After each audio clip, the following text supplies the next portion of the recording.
ભરૂચ જિલ્લાના ઝઘડિયા તાલુકાના ઉમરલા ગામે રાજ્ય ધોરીમાર્ગ પર માર્ગ મકાન વિભાગ દ્વારા કોઈપણ સૂચના બોર્ડ વિના ગતિ અવરોધકો બનાવવામાં આવ્યા છે, જેના કારણે વારંવાર અકસ્માતોની ઘટના બની રહી છે।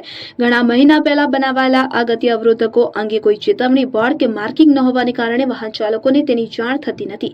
પરિણામે તેઓ અચાનક બ્રેક મારતા હોય છે અને પાછળથી આવતા વાહનો તેમની સાથે અથડાતા અકસ્માત સર્જાય છે। આજરોજ વહેલી સવારે પણ આવી જ એક ઘટના સામે આવી કે જેમાં એક ફોર વ્હીલર વાહન ચાલકને પાછળથી આવતા કન્ટેનરે ટક્કર મારી। આ પ્રકારના બનાવો સતત બની રહ્યા છે, જેના કારણે વાહનોને નુકસાન થવા ઉપરાંત લોકોના જીવને પણ જોખમ ઊભું થાય છે।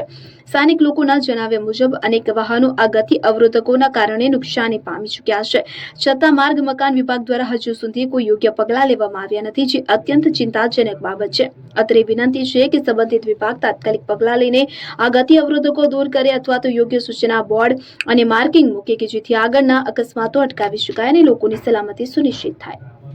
અબ્દુલ રઉફ ખત્રી।